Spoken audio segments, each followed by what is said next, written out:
Welcome to the Varside Spurs podcast. And today, yep, you've guessed it, it's Rich. You've been on a long day today, mate. I think you've been very, very busy. I've been away in Cornwall, enjoying myself and having a good time. I also went to Bristol and went to the Bloom Festival there. It was very, very good. Had a few Oh, to lovely. drink, which was Yeah. perhaps not so good. But I did enjoy myself, and I just got back yesterday myself, so I've had a bit of a busy time of it. So there's a few bits for us to both catch up on. But before we do, how are you? I'm all right, mate. Yeah. I'm jealous about the Bristol Regatta. I used to go to that years and years ago. I had a girlfriend from Bristol, and that was my first taste of the high life. That's I've not thought about that for some years. It's a good do. Yeah, we saved a bit of money because my nephew is at Bristol Uni, so he's got an apartment there, and we stayed there for a bit, and that meant that we could save the money in the hotel, but spend it on booze and other things that we were doing, going out for meals because it's not cheap in Bristol, is it? Not anymore, no. But it is good fun. I actually really enjoyed it. So then we, as I say, we went down to Cornwall. Basically, just sort of went out and about and had a few meals and just saw my sister who lives down in Cornwall. So it was lovely to go down there and see it. It's all very much different time, isn't it? As they say, they do everything directly down there. Yeah. Everything's a little bit more relaxed and a little bit more appropriate, I reckon. One of these days Absolutely. I'll go there and I won't come back. Yeah, I love it. I bought myself back some scrumpy and some Cornish lagers, of course. Anyway, so Well, never change. Never no, I think we should probably get on to because we haven't had a chance to deal with this one. So we'll don't know how long this will take us. Maybe short, maybe long. We'll see. But we'll look at the topic of Harry Kane. Now the dust has settled. Have you any thoughts on Harry Kane's departure? I think it's going to take an awfully long time for the reality of it to set in properly, you know.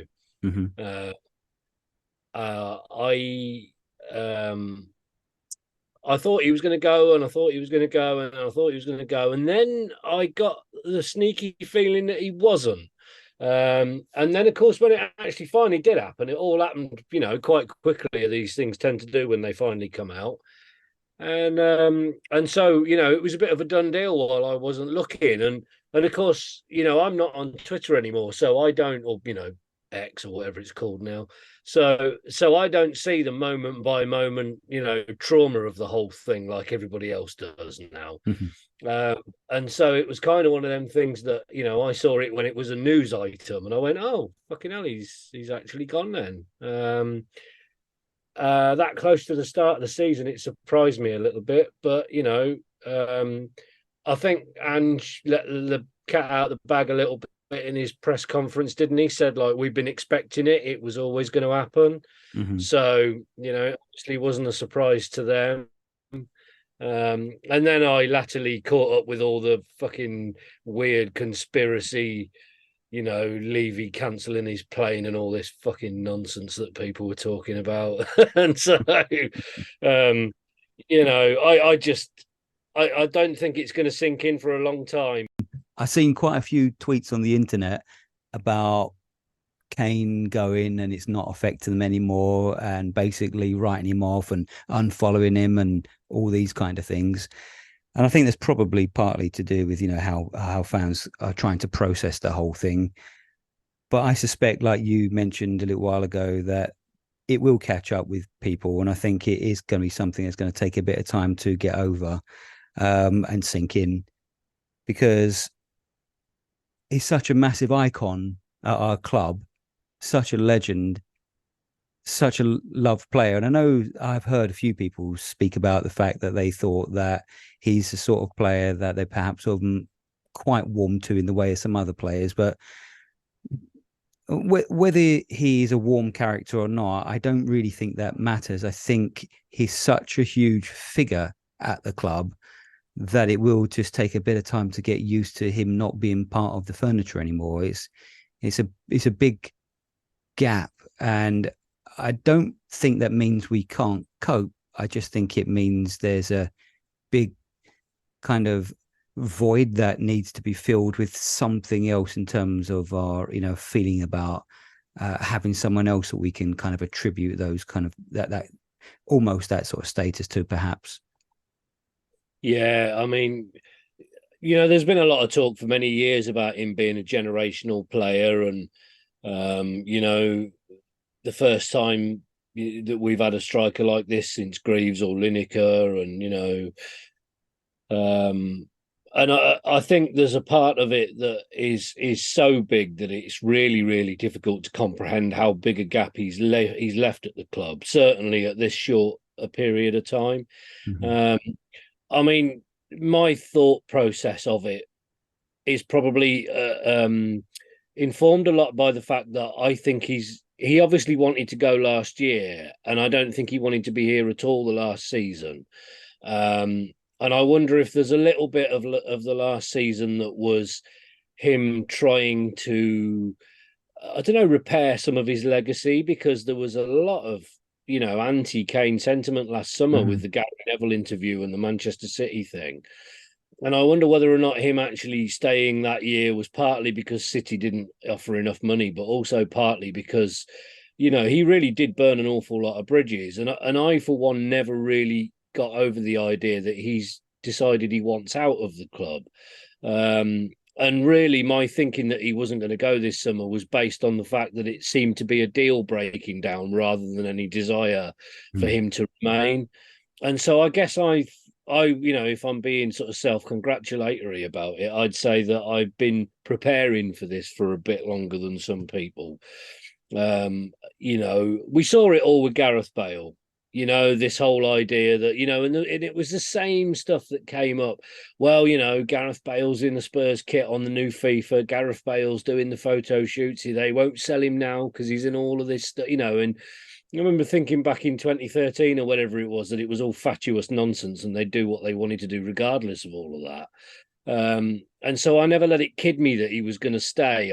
I just, there was a bit of me that thought it's got too late in the summer, too close to the start of the season for him to for it to happen. But then when it did happen, I guess the shock was a little bit,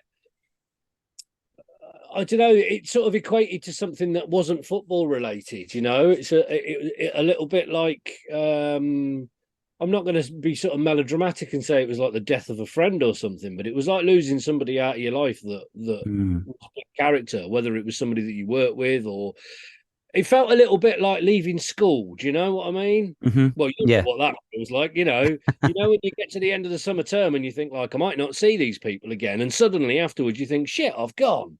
Yeah, Uh, that's probably one of the reasons why I thought maybe he would stay, because when it comes to crunch, I mean, like I've just left my old profession of teaching, and everyone kept saying to me, "Are you really doing it? Are you really going?"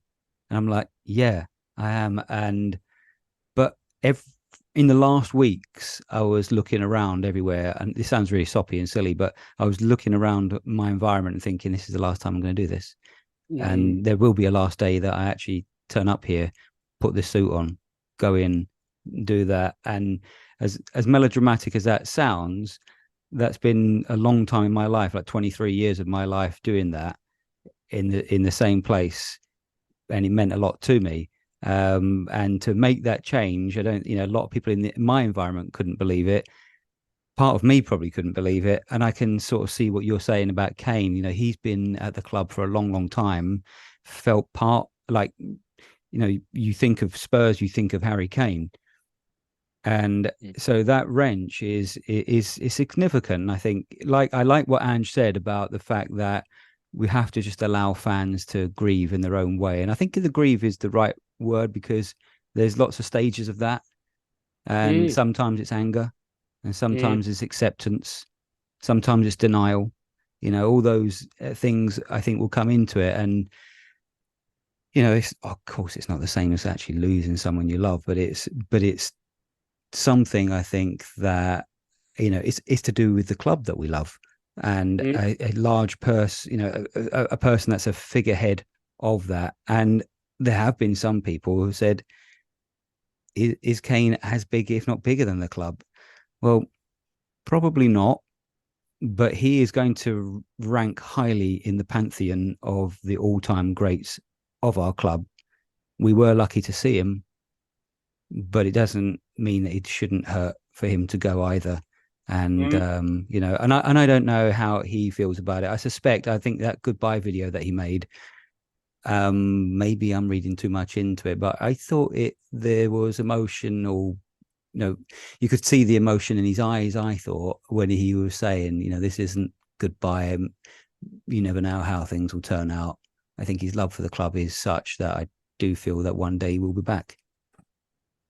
Yeah, it's an interesting thing, isn't it? I guess my skepticism about all that is, born of we all thought Pochettino would be back, and we all thought, when Bale came back that he would stay, and and I know Harry Kane's different from both of them because he is Tottenham, and the other two were just professionals that happened to be at Tottenham for a time. But I don't know. I wonder whether or not the club moves on without him. There's an interesting discourse that goes around about have we been too reliant on him to our own detriment in the last few years. He's been so good that he's papered over an awful lot of cracks with his goals and with his work. And without him, the rebuild, the painful rebuild, whatever you want to call it, would have had to have been an awfully lot more further along in its own development than it is at the moment without Harry Kane. I don't know if he will be back. He's 30 years old, getting on now, and I know I've always said he's got the intelligence and he's got the talent to become like a Teddy Sheringham player, that he'll just drop back into, deeper into the middle of the park and do a different job as his legs go. I can see it happening. There's been words spilled about, that Tuchel having that idea that's what he's going to do with him in the future anyway. But I wonder whether or not the club moves on, and and it's the same, isn't it? Do they come back? The idea that he comes back kind of suggests that we're going to exist in some sort of stasis without him, and I don't like thinking like that. No, actually, that's a very good point.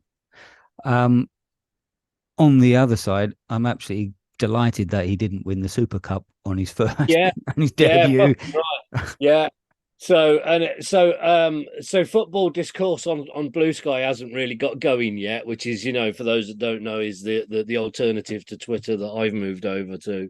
But the one thing that I did see an awful lot of on Saturday was Arsenal fans on there saying it's going to be delicious. We're going to laugh our asses off when Kane wins this cup tonight. Ha ha ha ha ha. And there's a bit of me that just thought, ha, fuck all of you. Yeah, yeah. No, I was happy. I know it's a bit churlish, but at the time I was thinking, yes, go on Leipzig, go on Leipzig.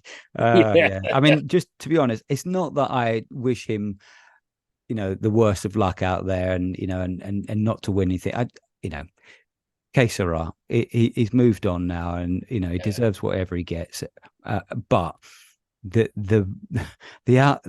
sort of the fallout, if you like, of him winning the first game he ever played for them, straight away 20, winning the cup, would have yeah, just been 24 hours. Yeah. would have been too Yeah. much to bear, I think. So, Yeah. but in a strange way, do you think Kane's exit benefits Ange in any way at all, Rich? It depends whether or not they manage to get somebody into back Richarlison, isn't it? There are plenty of people out there that score goals.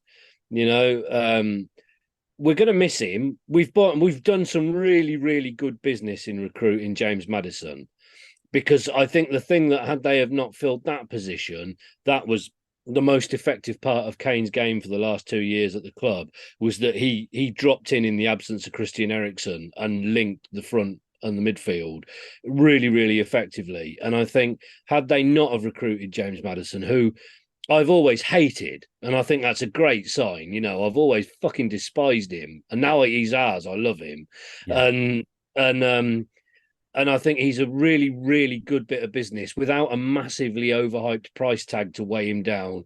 And I think if they can just get somebody in now to relieve the pressure, so that we can start just notching up a few goals, then I think it might work in Ange's favour because it relieves a bit of pressure from him. It means that he can move forward in a team without consistently having his star player sold out from underneath him. You know, the next high profile player that we've got at the club is his son, and he's already committed to the club and he's been made captain for it. And I think if they can just, provided we don't get a drought in front of goal, I think it will be all right.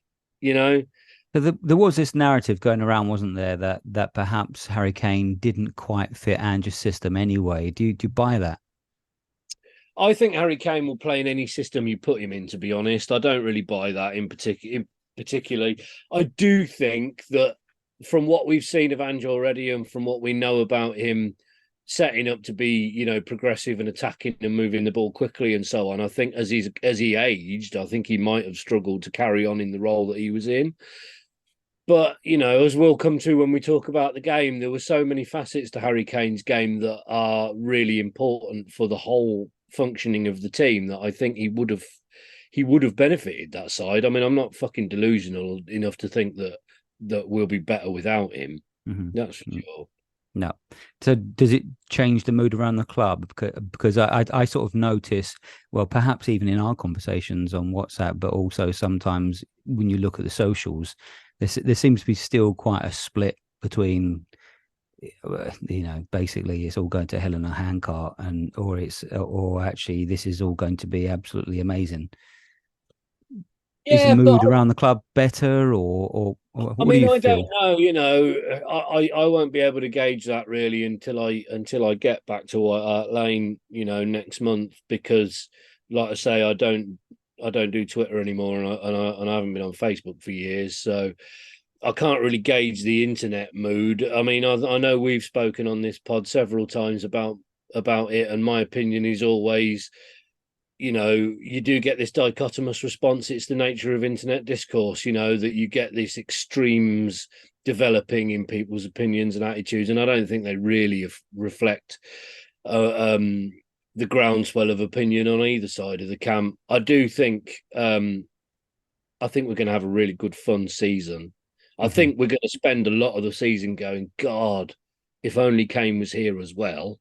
I don't Yeah, there's think going to we. be a lot of that, isn't there? I mean, I've already heard that on Match of the Day the other day, where a couple of chances didn't go in, and the pundits, that easy, lazy journalism. Oh Well, yeah, Kane would yeah. have scored that. Kane would have scored that. Yeah, yeah. But like if my uncle had tits, he'd be my aunt. Like fucking. Yeah, What does it matter what these idiots think? yeah. Or if my aunt had bollocks, she'd be my uncle. Yeah, Yeah, exactly. Yeah, exactly. But no, yeah. I know Yeah. and someone reported the other day that at the Brentford away game, talking about the mood again, that some fans were starting to sing, Harry Kane, you sold one of our own, but it died out quite quickly. And I don't think that people were in the mood for it. I think they were more in the mood for watching this progressive, aggressive, attacking style of football that we've been hankering for. Yeah, I mean, there's going to be a bit of it, And the other thing that I noticed listening to the commentary on Sunday was that there was an awful lot from the Brentford fans that, he left because you're shit, he left because you're shit, and Mm, all. We're going to be we're listening going to to get that. that. Yeah. Yeah. And you know what?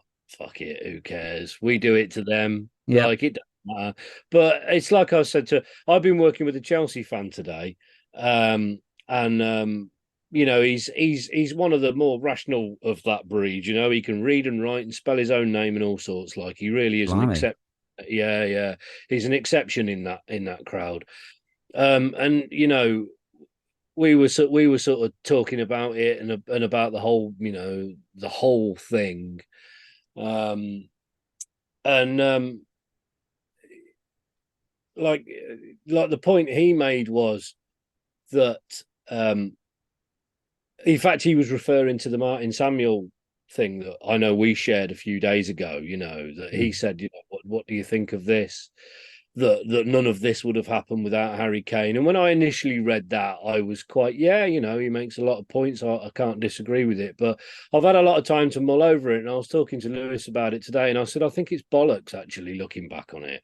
Like, the club has existed for 130 something years before we had Harry Kane, and it'll exist for decades after Harry Kane. He's not the fact that he's gone ain't going to stop us being Tottenham. It didn't when Berbatov went, it didn't when Klinsmann went, it didn't when Lineker went, it didn't when Greaves went. Do you know, like, yes, I'm not saying that all of those things happened without hiccup, but we move on, don't we? Yeah, it's interesting actually. Now, from the 2019 side that we played in the Champions League final, only one of those players, Son, is still around. So this rebuild is well and truly underway. And with that in mind, it should mean two things. One, that there shouldn't be that kind of legacy of what people have been having a go at us about in terms of the type of club that we are. A lot of these players now should be able to adapt quickly to Postecoglou's style because they haven't got that baggage. They quite young. It's quite a young squad. Actually, going to jump on this one. What would you say is more important now, the outgoings or the incomings? I mean, the outgoings. They've got to finish getting rid of players that have been around for too long, haven't they? I mean, we need to trim that squad down. We've got, Gio Lo Celso was on the bench on Sunday. What the fuck is he still doing at our football club? There's been this whole thing with Eric Dyer in the last few days that he deleted all of the stuff off his social media and then put it all back on again. He didn't even make the bench at the weekend. And actually, I'm quite. There's a bit of me that wants to sort of mark this thing with Dyer as well, because although he's not the player of the ability or the stance or the importance of Harry Kane, or many others in that side, in that Pete Poch side, but we all used to sing his name. I love Eric Dyer. Eric Dyer loves me. What a sad arc that went through.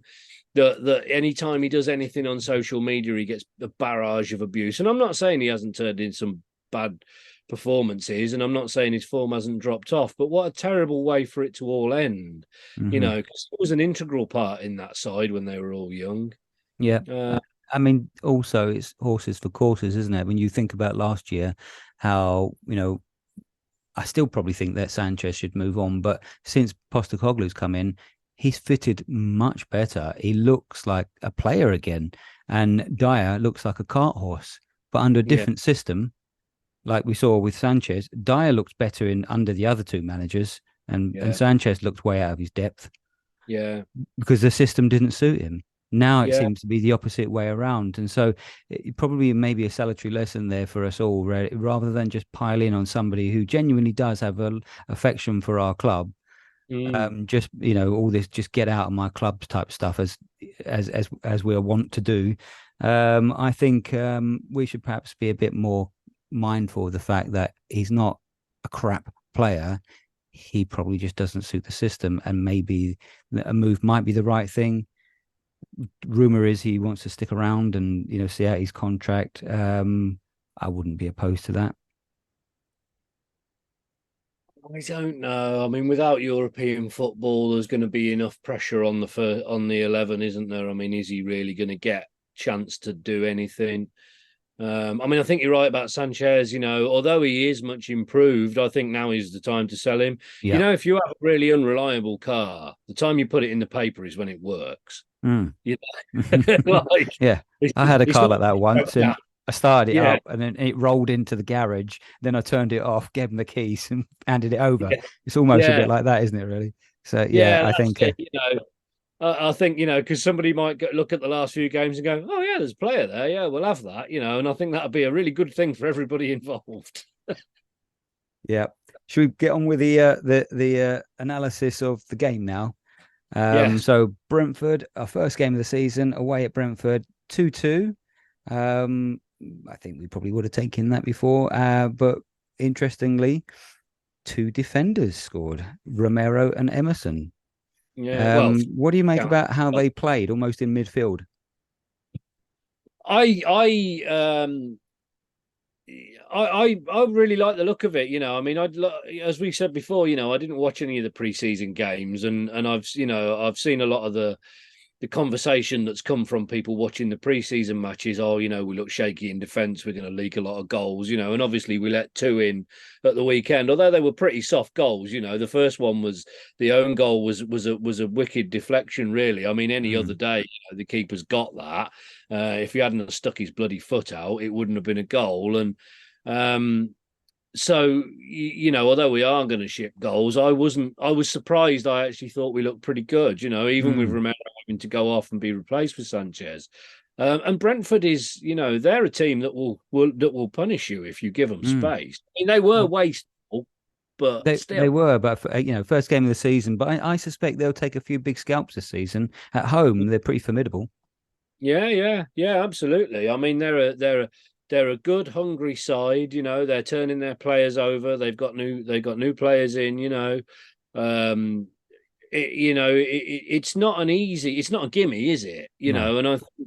And I think sort of overall, for huge parts of that for that match, we really held them off really well. I mean, they did their tactical work really well. I mean, they knew how we were going to play. They packed that area in the final third when we were attacking. Meant we stifled a lot of our creativity particularly with our fullbacks cutting in. The space was very, very congested, and then played on the counter, and they did it well. But like you said, their 2 goals were fairly fortunate, so it could have been better for us. But I think we'll probably take that one. Yeah. I mean, I wasn't displeased with it at all. I was more happy. I just enjoyed watching it. Yeah. It was a nice game of football to open the season with. Yeah, it would have been nice to have come away with 3 points, and I think we, on the balance of play, we wouldn't have been lucky to have done that. I think it would have been, deserved had we won it, but I think we'd have been very unlucky had they snatched it. I mean, VAR did its whole thing about fucking the game up for everybody 2 or 3 times during the match, and it worked for us once and against us once, and all that. But I think generally, we it was a really nice test, I think. Yeah, I mean, that did surprise me when I saw Emerson and Udogie actually, but really cutting in. It was sort of underlapping, weren't they? And they came into midfield quite a bit and packed that out. And actually, the goal that Emerson scored was really from a midfield position. So that was an interesting sort of tactical, unexpected tactical ploy that I hadn't seen in the last games anyway. So, but it's good. Yeah, I mean, I think the interesting thing about that is, I mean, it was noted in the commentary as well that Emerson was playing largely as a midfielder. And, it's like you say about Sanchez looking more comfortable in this system. Emerson Royale looks far more comfortable than he did being made to play as a dysfunctional wing back. And critically, our major issue last year that cost us more than anything else was that teams were just marching through our central midfield, and they didn't really do that on Sunday. And I think that's probably the thinking behind it is to stop this corridor through the middle of Spurs that we've had for the last 12 months.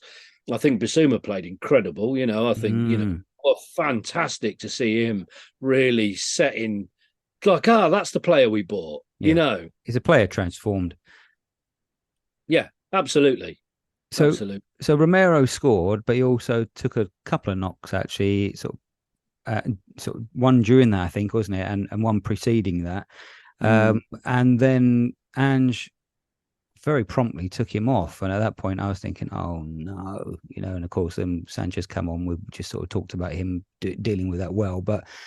What are your thoughts on Ange just making that substitution Romero so quickly? I think it was really positive. I mean, it was obviously he'd had that clash of heads in our box shortly before the goal, and then the headed goal that he scored. Whether or not they all saw something, I mean, I didn't see it during the celebrations or in the replays, but he must have had some reaction to heading that goal. head injuries and concussion and all these things are a big topic in football today, and rightly so. I think it was really, really positive of him to hook him straight away because, you've got to look after the players in that respect. I mean, we know, how sort of pernicious and untreated or an unrecognised concussion injury can be. It destroyed Jan Vertonghen's last season at Tottenham because it wasn't dealt with when he picked up. He was made to play on with concussion, and the after effects were massive. And so I think it was a really positive move. It was slightly strange because this new rule, isn't there now, that if they come off with a head injury, it doesn't count as one of your subs, but the opposition also get an extra sub as a result. But Postecoglou chose not to remove him as a concussion sub. So it or at least that's what I understood from the commentary at the time. So that it limited, it used up one of his proper subs. I think subsequently Postecoglou said that what happened was we filled out the wrong form. Oh, really? Yeah. Yeah. Bureaucracy, okay, eh? So yeah, that was a bit silly. I think he sounded a bit miffed on that front. But even so, there should be enough leeway for them to understand that clearly this was a concussion sub. Yeah, well, there you are. I hadn't heard that, but yeah, that'd be about fucking right for the FA. Oh no, you haven't submitted that in triplicate. Mm. So one positive and one negative from that half of Ange Ball then. Positive, resilient, I thought. So that's two positives. So yeah. The negative, he's fucking letting the goalkeeper leave his area. What's he doing letting the goalkeeper leave his area? I thought we'd left this behind when Hugo Lloris started to get a bit older. Yeah. I'd say one positive. I just the attacking style was such a refreshing change just to see us with eight, overall, I think we had something like 75% possession, didn't we? Yeah. So that was just chalk and cheese, what we used to. And the negative, at the moment, I think he will get a lot better, but he looked very edgy and nervous, Vicario. And every time he went near the ball, the crowd were just like that all the time, really trying to put him off his game. And I think it did affect him a few times. Yeah, it's to be understood though, isn't it? I mean, it is his first time in the Premier League, and Brentford is not a place where they were going to sit back and not put him under any pressure. Yep. So yeah, he's all right. I got it was said to me the day afterwards, the shades of Aurelio Gomez in him. Yeah, well, that sort of flapping a bit, yeah, I suppose. So when we went 1-up, Romero's goal, Lineker tweeted, "Spurs are going to win the league." Yeah, but Lineker's a fucking twat, so let's not talk about him. Yeah. I've really got off Gary Lineker lately. He has, yeah. He's and then they scored an equaliser, and then his next tweet was, "Or maybe not." Yeah. So yeah, he's a bit flip floppy. So thoughts on the second half? Any standout players overall, perhaps? I just again, I know it's an obvious thing to say because he won man of the match, but I think Bissouma was just incredible, really. The one thing that really stuck out for me, I spent an awful lot of time watching Richarlison in the box in that second half. Now we know he's strong and quick, and we know he likes to run onto a moving ball. And so when we were starting to play balls in aerially or from greater distances against a static back five with him in the middle of it, I think he was really shown up to be immobile. And I'm going to do the lazy punditry thing now and say the one thing that you say about Harry Kane was he used to move both centre halves all over the area and create loads of space. Everywhere he went, there was two people stood by him and he would pull them out of shape. And it was one of the best things to watch was to just watch him working these fucking defenders around. They never knew where he was. They always looking at each other to see who'd got him. All Richarlison does, or all he was doing on Sunday in that second half especially, was standing off the shoulder of the man in front of him to make sure he wasn't offside. And he was static, which meant that all five of those players could get set in that back line as we were coming to them and nullify the ball coming in. You were essentially playing a high ball into the box, into a defender. And we coached that out of him, do you think?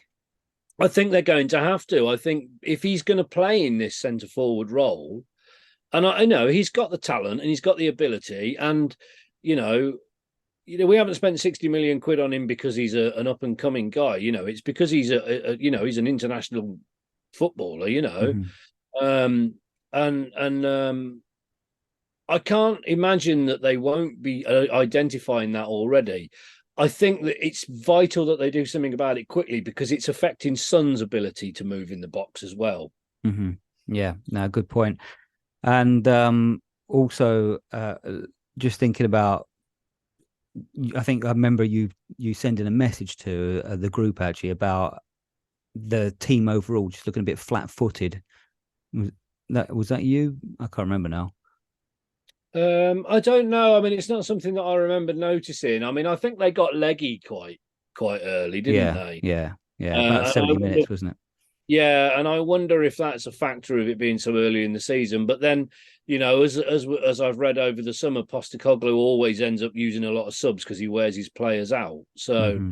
I mean, it'd be nice if that's what's going to happen, not wearing the players out, but turning fresh legs onto the pitch. Because another thing we've been increasingly frustrated in the last 2 years is sat there thinking, when is this motherfucker going to change this? Hmm. You know, Yeah, yeah. And those 78. substitutions were very positive substitutions, weren't they? They weren't Yeah, defensive. They were aggressive substitutions. I like to see that.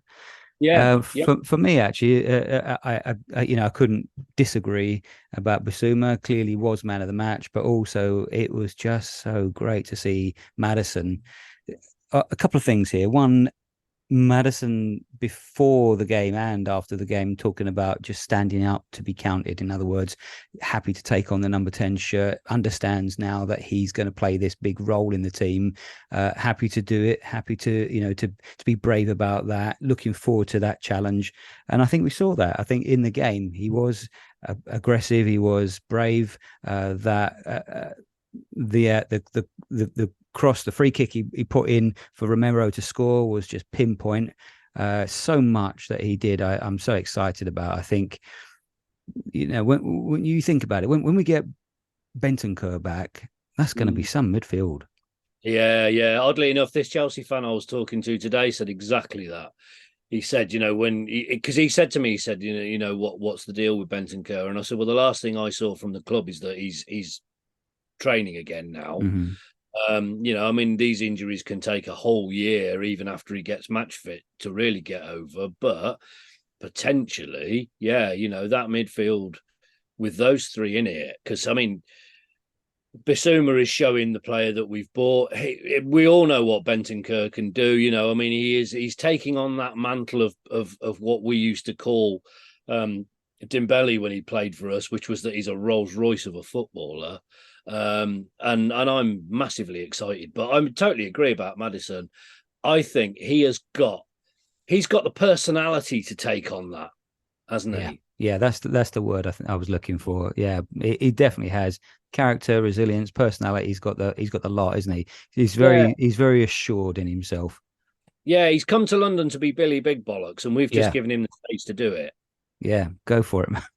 Yeah, yeah. On the flip side, I think we do need Bentancur to come back sooner rather than later because, if I'm going to be negative about, I think he faded big time in the second half, but I don't think Skip was that great. I think it was largely anonymous.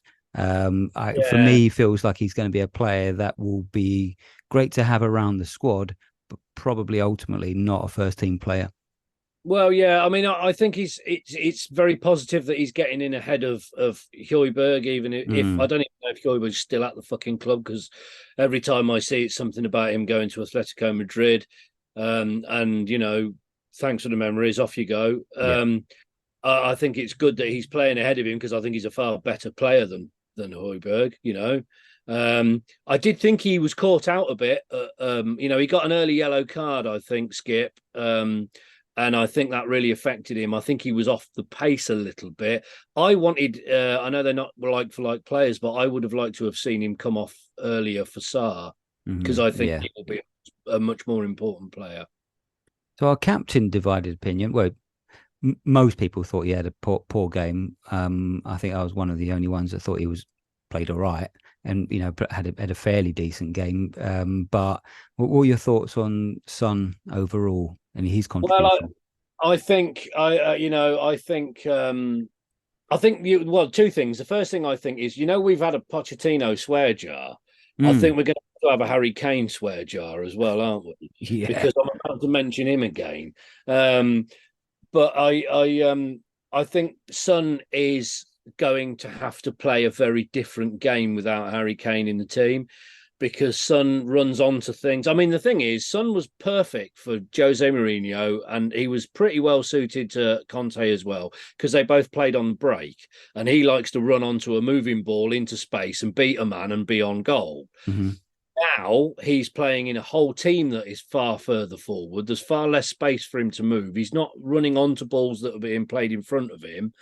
There are more defenders around him, and he hasn't got Harry Kane moving all those defenders around, making space for him Hmm. anymore. Hmm. And unless Richarlison's game starts to adapt quite quickly to make that space, Son's game's going to have to adapt in order to take that into account. And I think that's what was wrong on Sunday. I don't think he played a bad game. I just think he just is playing in a side that, because the other 9 outfield players are not in our own half all the time, he hasn't got all that room to work in anymore. No, and also I think he played quite, far out on the wing, almost touching the chalk line, and they just smothered him in those positions quite a bit. And so he had more work to do to be able to cut in. Perhaps the shot on goal he should have finished. That was one that he would maybe have finished when he's most confident. But it was a difficult angle. Yeah, yeah, and it's the first game of the season. Yeah, yeah. Like pounding the swear jar again. We let's not forget that for all these last, the thick end of the last decade, Harry Kane never used to start scoring until September. No, and also don't forget that those two were the most prolific in Premier League history. So to Exactly, break that partnership up is going exactly. to have an impact. Yeah, yeah. I mean, you might start to liken Son now to being sort of post Berbatov Keane after he came back. Hmm. He's going to be effective, but he'll never be the same because Mm. he's, like I say, his foil has gone. Yep. Yep. Okay, so let's look ahead. So now Kane's gone. Have you changed your opinion on what we will achieve this season and where we might finish? Do you want to sort of readjust your opinion or your prediction? No, I mean, we had Harry Kane last year and we finished eighth. So, True. Yeah. I think top six is well within reach for us. Hmm. I think it's going to be it's an interesting league every year. I mean, Woolwich have gone out and recruited well. They'll obviously, actually, incidentally, did you see the thing about David Raya's tattoo? Yes. Yeah, Perfect. yeah. I just thought, oh, Yeah. fucking Lego head's not going to like that, is he? No, no, no. Yeah, I think they won 2-0 and the tattoo was to celebrate that win, wasn't it? Yeah, yeah. Yeah. Um, but yeah, so they've been recruiting, and obviously everybody else is doing what we're doing as well and turning players over. It's interesting to see um, what Newcastle did to Aston Villa the Hmm. other day, which Villa have been widely tipped to be challenging for the top six. And so I think there's going to be some space open up around that, Yeah. area of the league, and I don't see any reason why we can't be in it, you Well, know. every year one of those sort of top 6 or 7 has an absolute stinker. Last year it was us and Chelsea. Yeah, It's someone else's turn this year. yeah, And if it goes down to fifth, there are those sort of 7 clubs which include us. I mean, if it clicks, we do get another couple of buys in. Then I think fifth or sixth is because I originally I said I think I fancy us for fifth for that Champions League spot. Outside chance now Kane's gone, but fifth or sixth with I think six would even represent a good season. And if we had like we were saying last time, had a right good crack, I do actually really fancy us to win a cup this season. I don't care yeah. which one of the two, of course. I think we might do it. Well, there are two things, isn't there, that play into that I think are important here. The first one is that the manager is going to prioritize some sort of quantifiable success. Mhm. We had Pochettino who came in and said the only thing that matters is the league. You Hmm. know, we had Jose Mourinho that came in and said the only thing that matters is how much money you're paying me. Hmm. We had Antonio Conte come in and said the only thing that matters is me. We Hmm. had Nuno Espirito Santo came in and said the only thing that matters is where do I park the car or something. Hmm. Like, you know, and so he's come in now and he's saying what matters is success and what matters is progression. There's no fucking way he's going to look down on them domestic cups, No. especially when we haven't got any European football, and Yep. think we're too good for them. No. So why not? Why not? You know, and the other side of it, the other thing is that there is a narrative arc that Harry Kane has left. It's almost inevitable that we'll pick up some sort of silverware now he's gone. Yep. You know? It's written in the stars. Yeah, yeah, you know, I mean, why not? I mean, I'm not here to be pessimistic. I leave that for all the UKIP colours on Twitter. Yeah. Okay. Right. So who will be the standout player of the season? I think James Maddison. Mm. I'm quite excited about Van der Ven, you know. Yes. Yeah. I mean, a lot of people actually have kind of quietly been talking about him. You know, there's a few people from the Dutch leagues have been saying, look, you should look out for this guy. He's right up there with some of the best defenders. He's right in the school of the Cruyff school of thinking.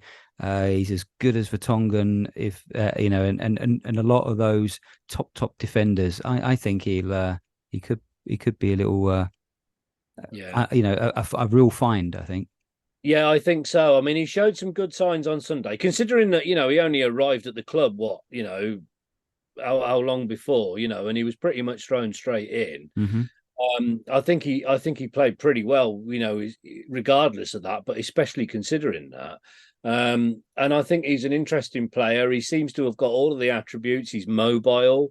You know, I mean, Cuti Romero is crying out for having a proper defender next to him. So if they can develop a decent pairing in that back line, I think he's probably got the potential to be a really, really important player for us. Yeah, and he's rapid, like we talked about before, and that's going to be so important to the system we play in Yeah. terms of recovery. I think you know, he's got the potential to look really good. I think I'm going to go. I don't know if it's maybe not left field actually, but it's going to be a toss up between probably, like you said, Madison or maybe even Basuma.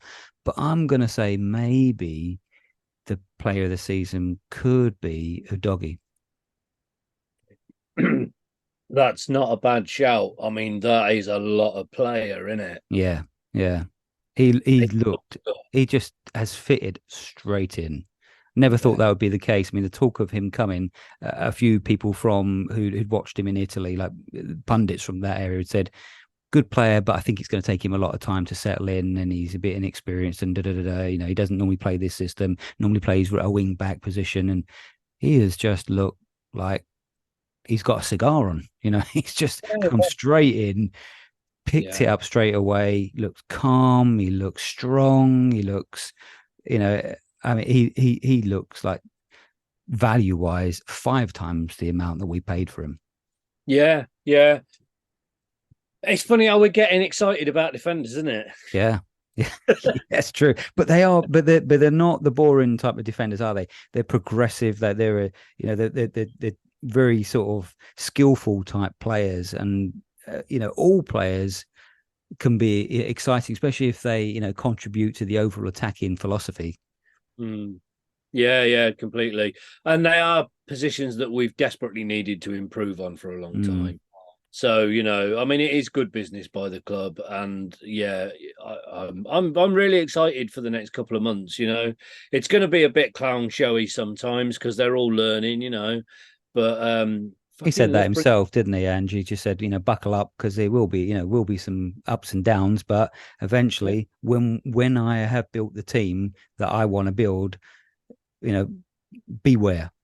Yeah, yeah, and I believe him. I mean, I'm fully onto this. You know, Mm. and yeah, you know, the fans of the other clubs that I know that I speak to of, you know, the more sort of cerebral end of people that follow strange football clubs. Why on earth you would, I don't know. But a lot of them have come to me, not come to me to say it, but in general conversation have quietly said, I think this guy's fucking brilliant, this new manager of yours, you know.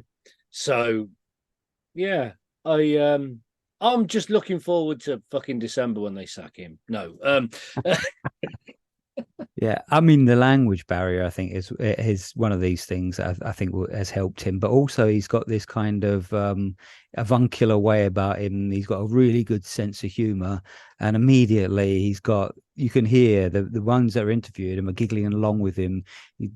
Clearly, he doesn't suffer any falls, but he's got this way about him. I think that people just immediately respect and look up to. I think he's going to be a bit of a favorite amongst a lot of people, to be honest, not just from Yeah, our club. yeah, very much so. Yeah, I mean, that's the thing, isn't it? Because there's an awful lot of really boring sound bites that, Yeah. before or after football matches these days, and he is. I mean, we were all laughing the other day as he dug himself into a massive hole talking about his wife buying Yeah. Gucci watches and stuff, So, Yeah. Going out for loaves of bread and that kind of stuff. yeah. Yeah. So who do you think will be the biggest loser of the season? Oh, I don't. I have no idea. I have no idea. Um, I know uh, what I'd like. I don't know what I'd like to see. I'd like to see a Giova, Lo Celso and fucking Ndombele and all of them people. I'd like to see all them working in McDonald's, but I don't think that'll happen. I think personally the one that may well fall foul of the system, not that he's a terrible player, I think he's a really, really good player, but it might be Porro. I'm not sure quite yet where he fits. Yes, yeah. I mean, that's an interesting thing because after all of that sort of stress and aggravation and last minute getting him in and doing all of this stuff, he's nowhere to be seen again, is he? And No. actually, Emerson Royale is fitting in perfectly well and looking like, well, actually that's a pretty decent footballer there. Which is, when he very first arrived, he showed some really, really promising Hmm. capabilities. So yeah, you could be right. Porro Yeah, could but probably could be. be wrong as well. So, I mean, he may end up, they're pushing further up front because Yeah. he's definitely got that sort of in his locker, isn't he? Well, there's an interesting thing to say about that is one of the least effective players I thought at the weekend was Kulusevski. Mm. I thought he's having a much, he had that marvelous breakthrough season, and then last year was a bit hot and cold because people had worked him out, and his game had to evolve a little bit. And then in that crowded final third on Sunday, I thought he was particularly ineffective a lot of the Mm. time he was Mm. given the ball, and so it might be that he doesn't play such a big role anymore. Yep. Well, we shall know at some point soon. I think, by the time we get to around about Christmas, I think we'll start to see things shape up how we, and give us a better idea of what we might achieve. But hopefully, a lot more will have clicked by then. Yeah. So let's jump into the next game on Saturday. We are playing Man U at home. How will this go? You excited? Concerned? I think I think the most likely outcome is a score draw. I wouldn't like to bet on, 1-1 or 2-2, perhaps, if I was going to stick my head out a little bit, and, not much, but, United are not exactly setting the world ablaze at the moment, but they are bloody dangerous. And I think it's going to be a big, big game. And I think I'm doing exactly the right thing in coping with it by fucking off to Devon and hiding in a field with 20,000 hippies and getting drunk. So I'm not going to have anything to do with it. I'm going to read it in the paper on Monday morning. Well, I'm going to go to the game and I'm going to anesthetize myself beforehand, I'm sure. But I don't know. I'm actually really looking forward to the game. I'm not sure yet how I feel we'll cope against them. I'm going to be optimistic and say we'll win 3-2. I think it will be a high scoring game. A lot of to and fro, and as you say, they are good in attack, and they might just pick us off on the break. But I think I think we'll have a good go at them, and I think this is a good time to play them. I don't think they look great against Wolves. No, Wolves were very unlucky and should have probably won it. So yeah, if they're not quite on it yet, hopefully yeah. we can take advantage. Well, I mean, I think, I think if there's one thing I'll say about Postecoglou and what I've learned about him so far is that what he would say if he was part of this conversation is, A, what the fuck are you two doing in my house? And B, he would say, it's not about them, it's about us. Yeah. I think that's the difference, isn't it? Is that actually it doesn't matter whether they're firing or not. He's going to go out there and try and win that. Whereas Conte would probably have approached it quite cautiously, Mm-hmm. you lest it reflect badly on him, the fucking idiot. But I think it kind of doesn't matter whether United are firing or not. What he's going to do is he's going to get them up there and he's going to work them up into a fervor and say, right, go and kick 7 bells of shit out of them and score half a dozen goals and see what happens. Mm. Yeah, but he's also come to the Premier League, isn't he, Postecoglou, to match up against some of the best managers in the world. Yeah, I think he'll be relishing it. yeah, yeah, He'll have the players right up for it, but I think in terms of his own sort of prowess and ego, he'll be thinking, I fancy this. yeah, yeah. He's going to back himself, isn't he? And he's going to have to, because if he starts off coy and timid and playing for draws and trying to hold big teams off, then the players are going to lose faith in it quite quickly, aren't they? Mm, He's got to come in here and say, "Nah, this is what we're going to do." I mean, this goes mm. back to what he said to James Maddison when he was trying to sign him. You're going to see a different Tottenham under me. Yeah, yeah, yeah. So, and I think so. Yeah, I'm all expecting. I mean, I say I'm going to go and hide in a field. It just happens to coincide with the weekend that I'm away. I always enjoy the Man United game because it's not the 1990s anymore, and because they come and they play football, and I think that's really important. Man United never come for a draw. That will suit us a lot better than the last game where they were very, very defensive. Like you say, they will come and play football, and I think that will suit us better as well. Yeah, yeah, absolutely, But absolutely. like what you were saying, just going back to that point about Ange, backing himself, that's so refreshing to hear. Instead of all this, oh, it's going to take time. We need patience. We need patience. We need patience. He's saying, look, we are rebuilding, but we Yeah, also need to think about now.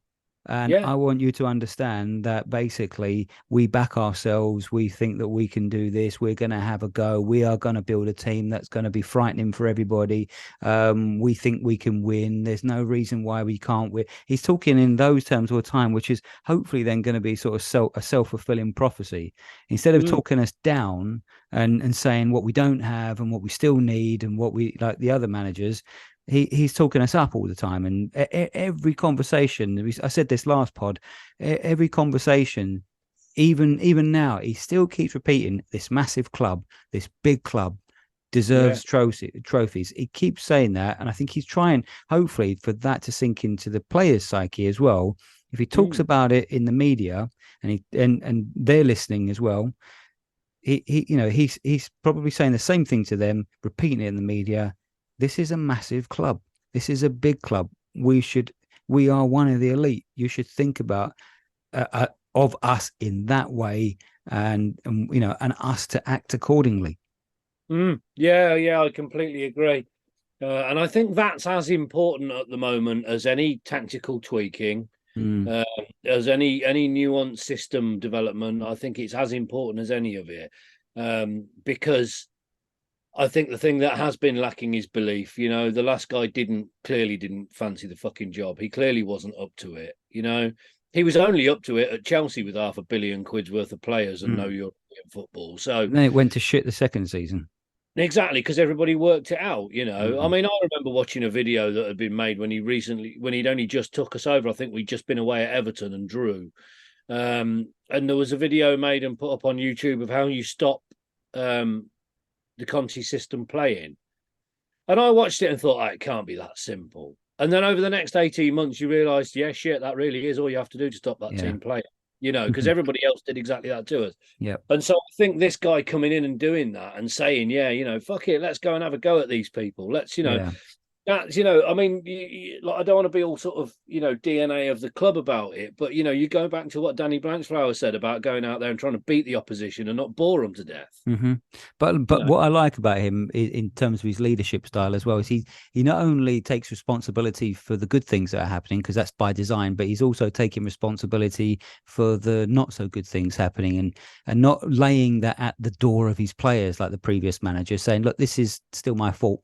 This is things that I've yet to imprint on them and get them to accept as the way we do things. So this is on me, but we will do it. We will get it. And that's proper leadership, taking that kind of responsibility and also taking the burden off his players. Yeah. And I mean, he reminds me, just so this is go back again to the guy I was working with today. And obviously we spent an awful lot of the day discussing Pochettino, and he said, he'd watched our game before theirs was on, and he said, I was really impressed with the style and all that. And he said, actually, you did. It might be a lazy thing to say. He said the way it was attacking Tottenham again. He actually said it's good to have Tottenham back. Because of course that's what people know us as, an attacking club. And he said you were a little bit like sort of shades of Pochettino's Tottenham. And I said, oddly enough, it reminds me a little bit more of Martin Jol's Spurs. And he reminds me a little bit more of Martin Jol, the way that he is a bit avuncular, and he's all these things, and he's charming, and he takes the shoulders the responsibility, and he doesn't palm it off on players, and he engages with media, and he will talk effusively about what he's doing and about what's gone right and what's gone wrong. And he does remind me of Jol a little bit in that respect. And I don't think I can pay anybody a higher compliment than that, because I adore Martin Jol. Yes. Yeah. Anyway, right, let's finish off, mate. So I'm just going to give some props to Redemption. I probably will be there on the weekend. If you haven't been along there, where have you been? You should get along there. They do on this weekend. It's meant to be really hot, isn't it? I think it's meant to be like 30 degrees or something. And they've got an outdoor bit as well where you can sit with benches. Get along there. Pints are cheaper than anywhere else. Yeah, you're like £4 or £5 a pint there, whereas like it's £7-8 a pint anywhere else. It's a great place. You're gonna get a thing now. You've said how much? Yeah, that's it. Yeah, and it turns out to be £6-7. Yeah. I last time I was there, they roll on a decent bit of grub as well. I've always ended up with a lovely bit of food when I've gone there. So smashing people. Okay, and on that note, Coys. Come on, you Spurs.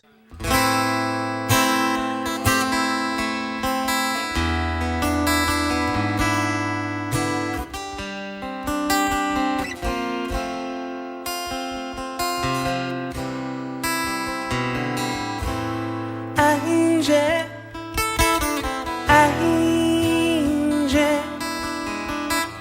when will those clouds all disappear?